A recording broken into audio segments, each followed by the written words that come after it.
We're talking specifically about how to mitigate losing trades effectively. And we're going to assume that we were studying this particular asset class or market, if you will, and we go through our standard markup of market setup and framing the risk and reward multiples. And we noted the bullish order block, and we identified where the market should come back down into it.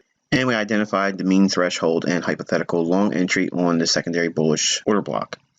Now, assuming for a moment that we saw this down candle here, okay? It's all supporting the idea of we should see some buying or capitalization of this down candle. We see that happening here. Now, we don't know for sure that's going to happen, but let's assume for a moment that we went in and we took a long on this position, okay? And understanding the mean threshold, we don't like to see the middle of the down candle on a bullish order block be violated.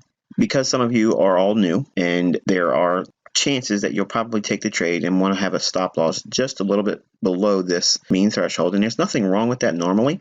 But let's just say, for instance, you did that and you got stopped out. What would you do? Obviously, I'm going to throw you a plot twist. You can say that you got a stop out here and you took a full 2% loss. Or if you're a hot shot and you think you're really an elite trader, if you will, you risked more than 2%, you probably would have been burned pretty bad. And if you're a gambler and you risk a lot of money on your trades like that and you don't feel any pain, that's a problem. But we don't need to take huge risks. We don't need to take a lot of trades, but we will encounter losing trades. So I'm going to give you a scenario and assume for a moment we saw this panning out. We saw the idea that there should be some upside, but we put our stop loss a little too close to the market and say we took a full stop. Now, assuming that we took that long position and our stop was below the mean threshold and it hit our stop, let's assume for a moment that our maximum leverage and risk on the trade would be at a full 2%.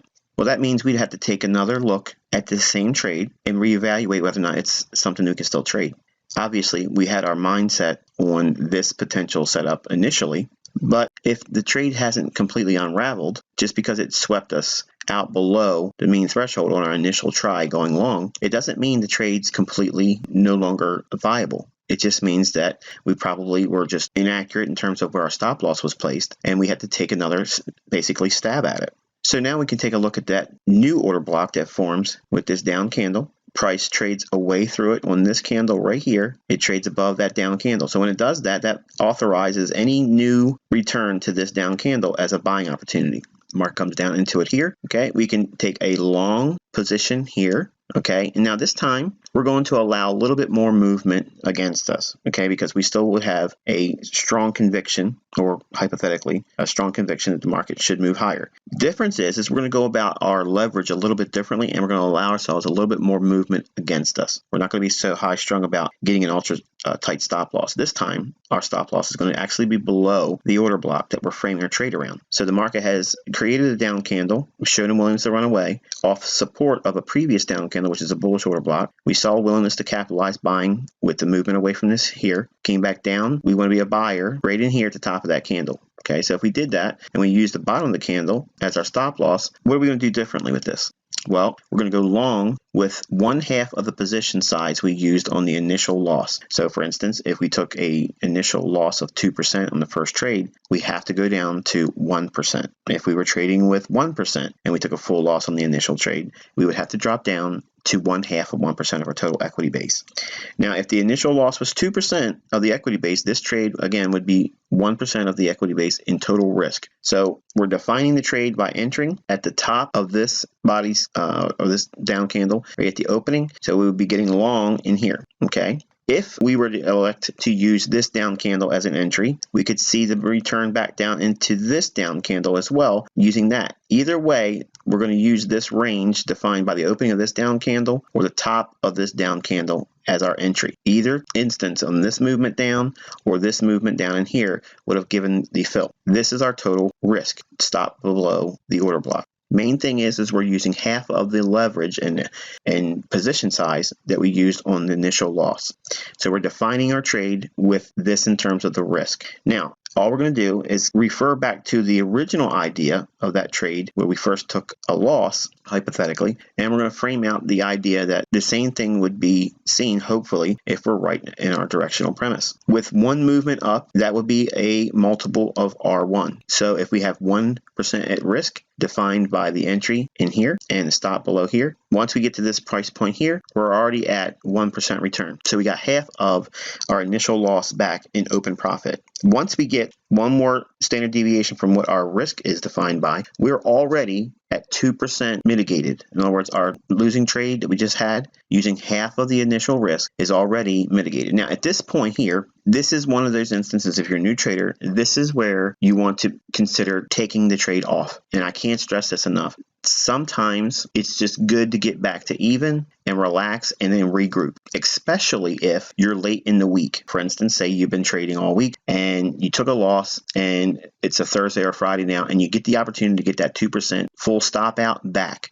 Take it off. Close the week flat. Do not go into the weekend with a net loss. If the market presents the opportunity to give you that loss back and you're late in the week or you're late in the trading session, take it off the table, move to the sidelines, and be glad that you did. There's nothing saying this is going to continue going higher. So that's why once the market gives us an opportunity to erase our errors, do so. Notice that at mitigating 2% of the initial trade's loss, or the initial trade's total loss of 2% of our equity base, we don't even require the market trading above the old highs in here where the buy stops will be residing. So notice that we're already able to mitigate the initial loss of a total 2% hit on our equity, and it hasn't even really fully moved to our objectives.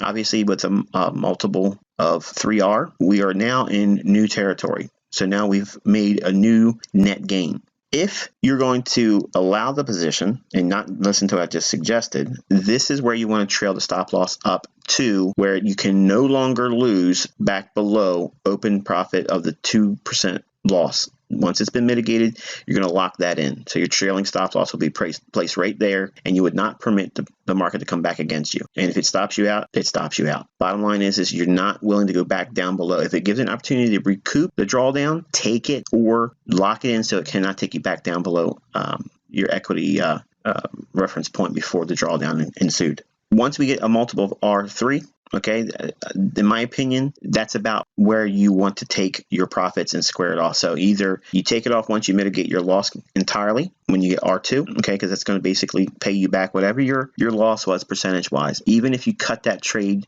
leverage in half, regardless of what it is, you only need a multiple of R2 to get that trade paid back to you, okay? And how many times have we talked about opportunities, how there's so many opportunities of the frame 3-to-1 or 5-to-1 or even more throughout the week. You don't need very much to get that losing trade back. And that's why it's something that's not requiring you to spend a lot of time fearful of or obsessing about when you take a loss. They're easy to get back. You just got to allow your mindset to stay focused. Once the market provides you R2 or the mitigation of your initial loss, you want to lock that in and then give the market room. If you're going to not take the 2% back off or whatever that initial loss was, if you don't take it off and repay your drawdown and bring you back to the equity high rather, prior to the drawdown you ensued, you want to at least lock that in. Initially, as you're a developing trader, you want to just take it off the table and just be thankful that you got it back. As you grow into the next stage of development, you want to just start locking in your stop loss after you get your loss mitigated and then see if it has any more room to go. But initially, you want to not do that. You want to train yourself to say, okay, I fixed my error. I've corrected the drawdown. I'm going to move to the sidelines and start fresh, okay? The next stage would be to lock that in and don't allow your drawdown to return and see if the market has room to run again. In this case, if you allow the market to run and you mitigated your 2% loss after seeing an R2 multiple with a 1% risk, now you have 1% gain. So now you have a new equity high, all in the same trade. All of this has been done in the scope of just looking at one setup that you may have messed it up. You may have got in and you got too aggressive about where your stop loss should be. Or sometimes you're just a little early and it's going to run and go to a level that would make perfect sense after you see it do it. But because some of us are very emotional, very rushed to get in and make a decision, there's no reason to fear going back in and taking another look at that trade. How many times have you incurred a loss and you knew that there was still probability or possibly seeing that trade pan out in the direction you thought it was going to go initially, but you were too afraid to go back in and lose money?